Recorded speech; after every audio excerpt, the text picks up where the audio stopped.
శ్రీరామకృష్ణ కథామృతం. ఒక్క నిమిషం ముందు వరకు భక్తులు ఆయనతో వినోదిస్తూ గడిపారు.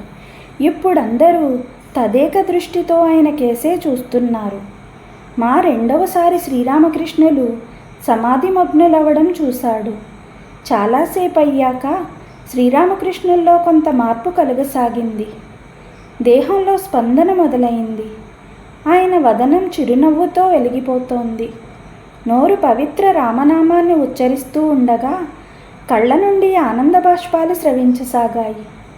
ఈ మహాపురుషుడేనా కొన్ని నిమిషాల క్రితం కేవలం 5 ఏళ్ల బాలుడిలా ప్రవర్తించింది అనుకుంటూ మా ఆశ్చర్యపోయాడు. శ్రీరామకృష్ణులు సాధారణ స్థితిలోకి వచ్చారు. నరేంద్రుణ్ణి మాను ఉద్దేశించి, మీరిద్దరూ ఆంగ్లంలో తర్కించండి, నేను వింటాను అన్నారు. వారిద్దరూ నవ్వి తమ మాతృభాష అయిన బెంగాలీలోనే సంభాషించుకోసాగారు. శ్రీరామకృష్ణుల ఎదుట మా తర్కించలేకపోయాడు. తర్కం చేసే ఉద్దేశం ఆయన కృపతో ఒక రకంగా అతడి నుంచి తొలగే పోయింది. ఆ తరువాత ఎలా తర్కించగలడు? ఆయన పట్టుపట్టినా వారిద్దరూ ఆంగ్లంలో సంభాషించుకోలేదు. సాయంత్రం 5 గంటలకు నరేంద్రుడు మా తప్ప తక్కిన భక్తులందరూ శ్రీరామకృష్ణుల వద్ద సెలవు తీసుకున్నారు. నరేంద్రుడు హంసత్కూర్ పుష్కరిణి వద్దకు ముఖ ప్రక్షాళన నిమిత్తం వెళ్ళాడు. మా ఆలయం తోటలో అటూ ఇటూ పచార్లు చేస్తున్నాడు.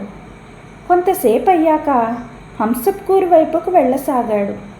అక్కడ పుష్కరిణి దక్షిణం వైపు మెట్ల మీద శ్రీరామకృష్ణులు నిలబడి ఉండడం చూశాడు. నరేంద్రుడు ముఖం కడుక్కుంటున్నాడు. శ్రీరామకృష్ణులు నరేంద్రుడితో ఇలా అన్నారు, చూడు, నువ్విక్కడికి తరచూ వస్తూ పోతూ ఉండు. కొత్తవాడివి కదా. మొదటి పరిచయానంతరం కొత్తవాళ్ళు పదే పదే వస్తారు, కొత్త పెళ్లి కొడుకులాగా. నరేంద్రుడు మా నవ్వారు. వస్తావు కదా, ఏం? నరేంద్రుడు బ్రహ్మ సమాజ సభ్యుడు. తన వాగ్దానాల విషయంలో ఖచ్చితంగా ఉంటాడు. అందుకే నవ్వుతూ, అలాగేనండి, రావటానికి ప్రయత్నిస్తాను అన్నాడు. ముగ్గురు కుటీ వైపుగా నడుస్తూ, కుటీ అంటే దక్షిణేశ్వర కాళీ ఆలయాన్ని సందర్శించవచ్చినప్పుడు యాజమాన్యం వారు వారి అతిథులు విడిది చేసే భవనం. శ్రీరామకృష్ణుల గదికేసి వస్తున్నారు. కుటీ సమీపంలోకి రాగానే శ్రీరామకృష్ణులు మాతో ఇలా చెప్పసాగారు, ఇలా చూడు, రైతులు నాగల్ని కట్టేందుకు కావలసిన ఎద్దులను కొనుగోలు చేయటానికి సంతకు వెళతారు.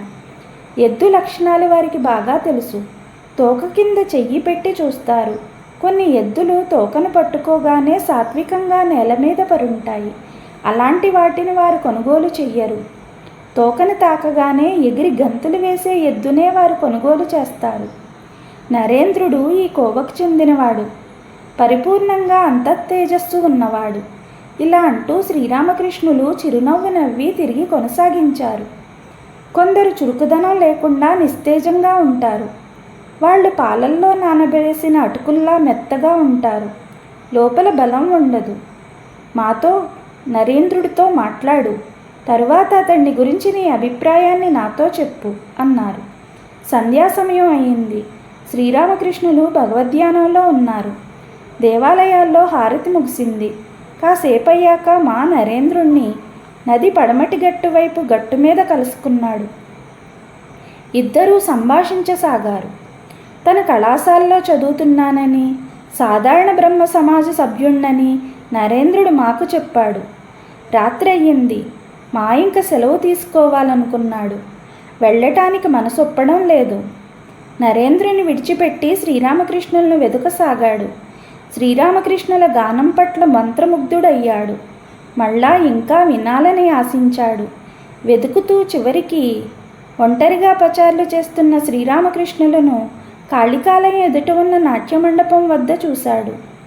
గర్భగుడిలో దేవికి ఇరువైపులా దీపాలు వెలుగుతున్నాయి.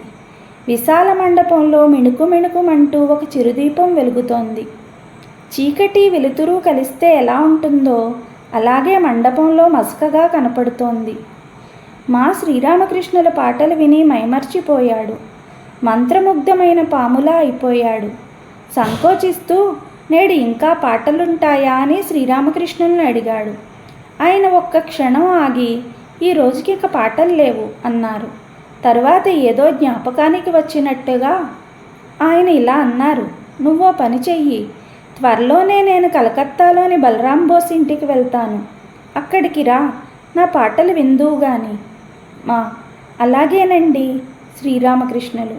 బలరాం బోసును నువ్వు ఎరుగుదువా? మా లేదండి, తెలియదు శ్రీరామకృష్ణులు. బోస్పారాలో వారి ఇల్లు ఉంది. మా మంచిది, నేను వెతుక్కుంటూ వస్తాను. శ్రీరామకృష్ణులు మాతో మండపంలో అటు ఇటు నడుస్తూ, అది సరే కానీ నిన్నొక మాట అడుగుతాను, నన్ను చూస్తే నీకేమనిపిస్తోంది? మా మౌనం వహించాడు. శ్రీరామకృష్ణులు మళ్ళీ అడిగారు, నిన్నే, నన్ను గురించి నీకేమనిపిస్తోంది? నాకు ఎన్ని అణాల జ్ఞానం ఉందంటావు? మా అణా విషయాలన్నీ నాకు తెలియవు, కానీ ఇంతటి జ్ఞానం, ప్రేమ, భక్తి, విశ్వాస, వైరాగ్యాలు, విస్తృత భావాలు నేనెక్కడా ఎన్నడూ చూడలేదు. ఇది విని శ్రీరామకృష్ణులు నవ్వారు. తర్వాత మా సాష్టాంగ ప్రణామం చేసి సెలవు తీసుకున్నాడు. సింహద్వారం వరకు వచ్చాక ఏదో జ్ఞాపకానికి వచ్చినట్లు వెనక్కు తిరిగాడు. మండపం వద్ద శ్రీరామకృష్ణులున్న చోటుకు వచ్చాడు. శ్రీరామకృష్ణులు ఆ చిరుదీపపు వెలుగులో పూర్వం మాదిరే పచార్లు చేస్తున్నారు. ఒంటరిగా నడుస్తూ ఉన్నారు. ఎవరూ ప్రక్కన లేరు. మృగరాజైన సింహం అరణ్యం మధ్యలో ఒంటరిగా నడుస్తూ ఉన్నట్లు ఉంది. సింహం ఒంటరితనాన్నే కోరుకుంటుంది. ఏకాంతంలో పచార్లు చేస్తుంది. శ్రీరామకృష్ణులు అంతర్లీనులై పచార్లు చేస్తున్నారు. ఆశ్చర్యంతో మోగబోయి మా మహాత్ముణ్ణి పరికిస్తూ ఉన్నాడు. శ్రీరామకృష్ణులు మాతో, తిరిగి వచ్చావేం? మా మీరు కలకత్తాలో రమ్మన్న ఇల్లు గొప్పవారి ఇల్లు కాబోలు. నన్ను లోపలికి రానిస్తారో లేదో, అందువల్ల అక్కడకు రావడానికి సంశయంగా ఉంది. ఇక్కడికే వచ్చి మిమ్మల్ని కలుసుకుంటాను. శ్రీరామకృష్ణులు అదేం లేదు, అలా ఎందుకు అనుకుంటున్నావు? నా పేరు చెప్పు, ఎవరో ఒకరు నా వద్దకు తీసుకొస్తారు. సరేనంటూ మా మళ్ళా శ్రీరామకృష్ణులకు ప్రణామం చేసి సెలవు పుచ్చుకున్నాడు.